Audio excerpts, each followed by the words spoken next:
Hanımlara da tövsiye vermek istəyirəm. İş hanımlarına xüsusilə də hanımlarda da görürəm.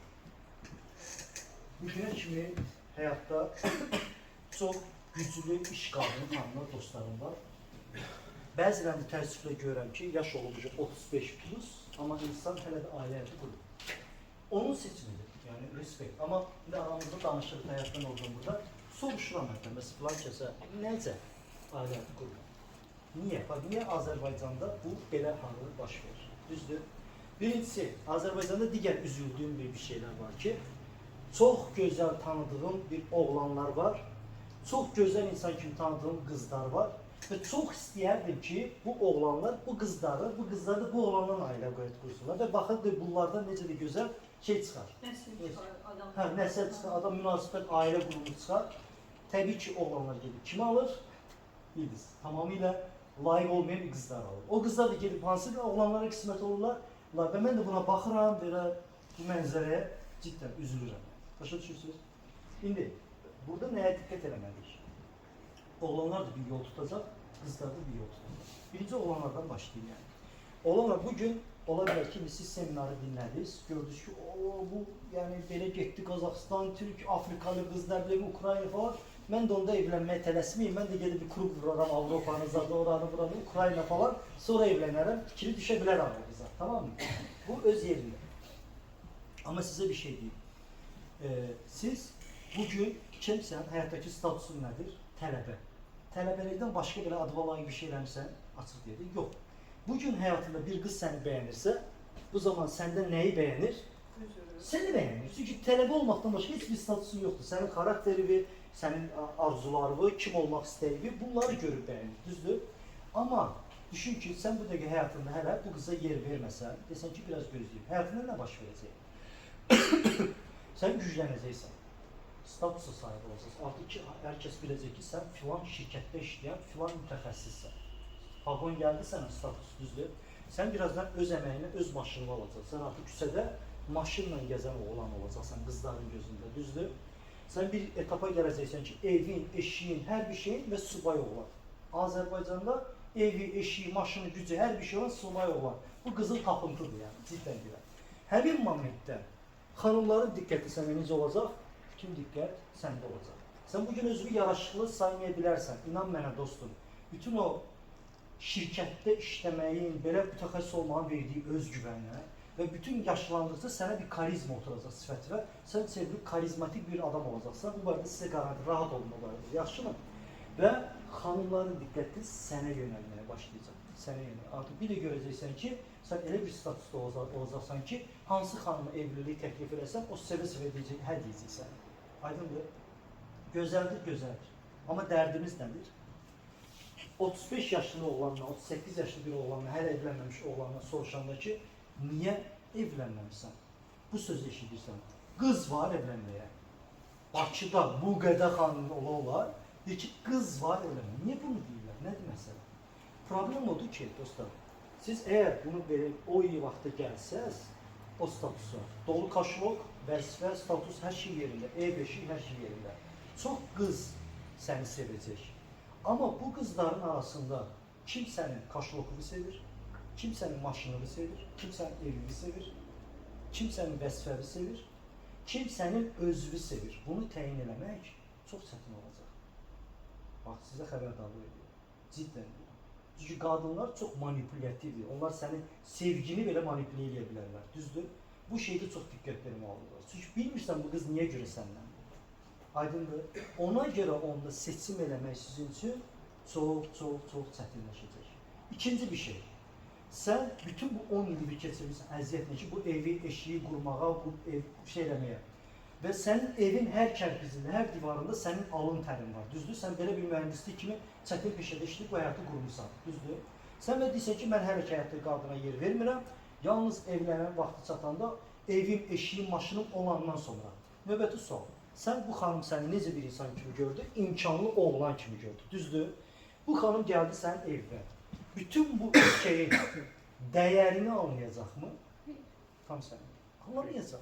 Niye? Ben imkanlı olana geçiyorum. Böyle de olmalıydı da. Hani senin evin budur, hani sen maşının budur, ha, tek kaşıma. Tabii, burada tek kaş.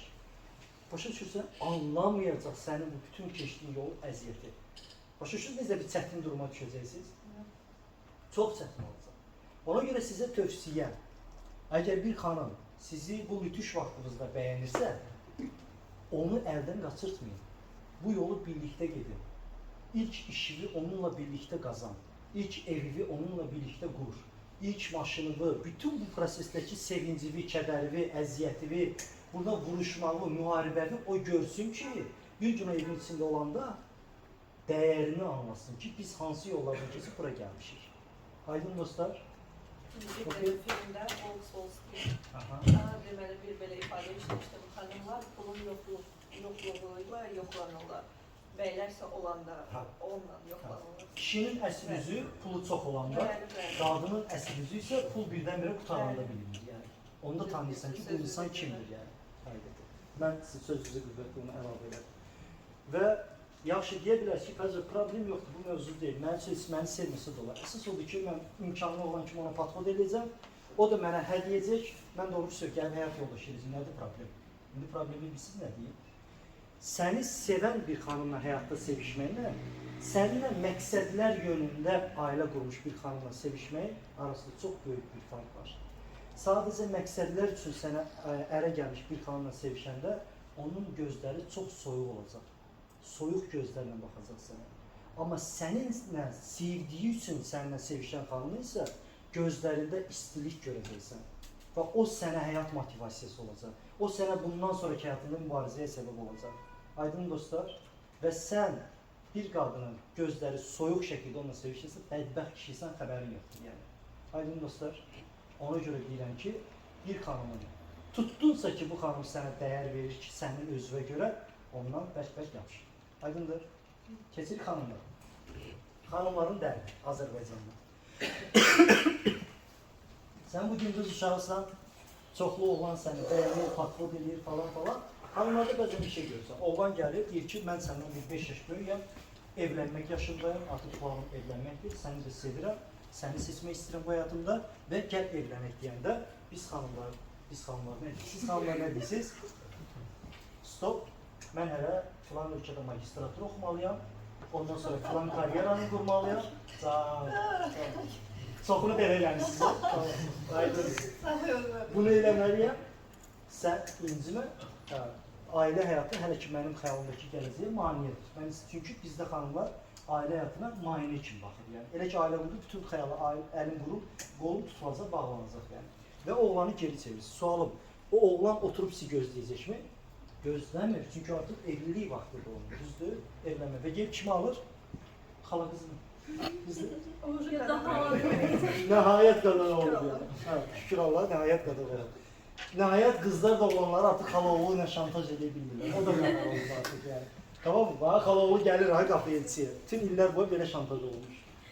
İndi, sən zaman qızsan, oğlanlar gəlir, sən istəmir. Zamanla nə baş verir? Sən başlayırsa belə bir şirkətlərdə işləməyə, gözəl vəzifə, gözəl pul qazanırsan və birazdan deyirsən ki, ey valideyn, mənə pul verməyə ehtiyac yoxdur, mən özüm öz pulumu qazanıram. Çox gözəl.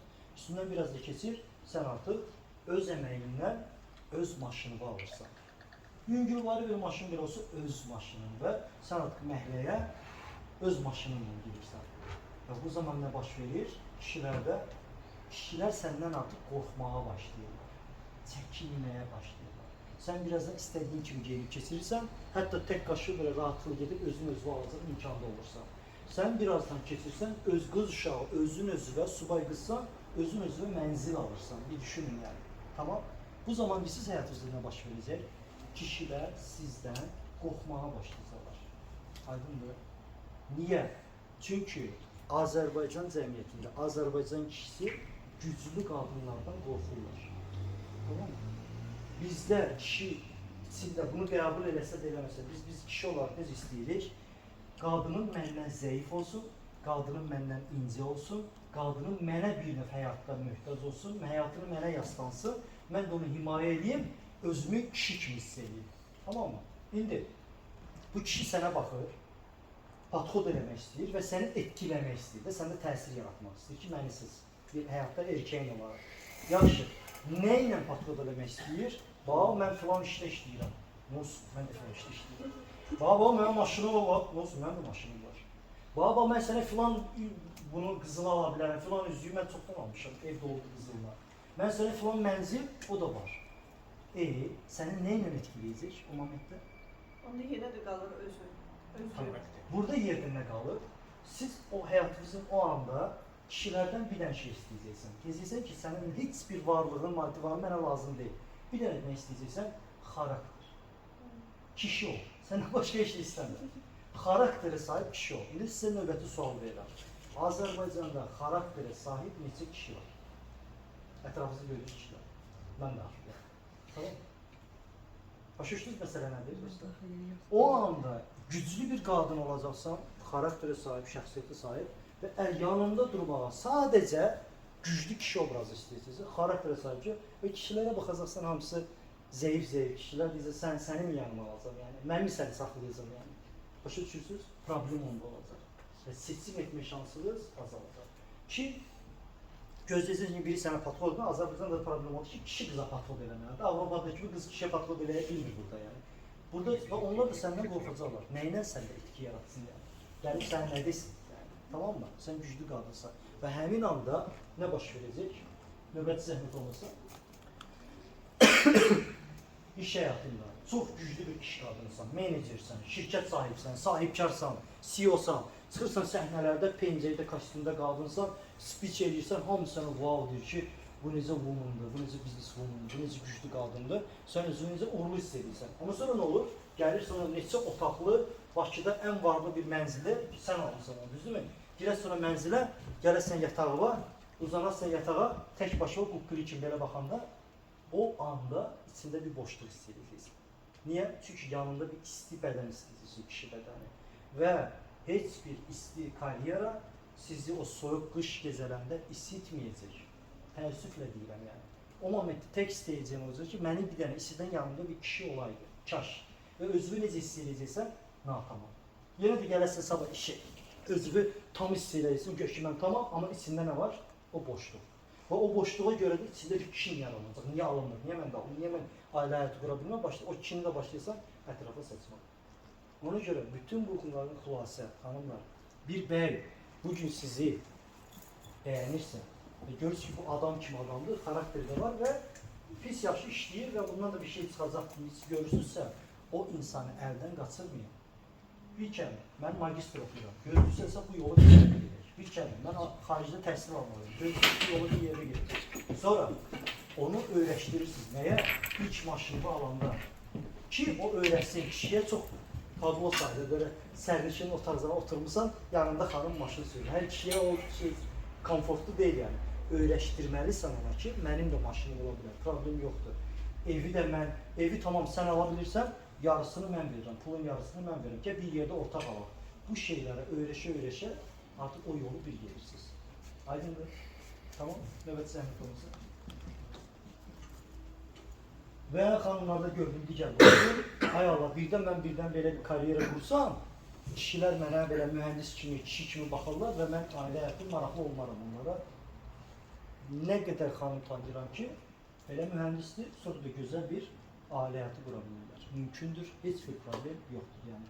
Karyeranızın mənim ailə həyatımın qarşısına alar deyə qorxunuz olmasın. Yaxşı, növbəti zəhmət olmasın.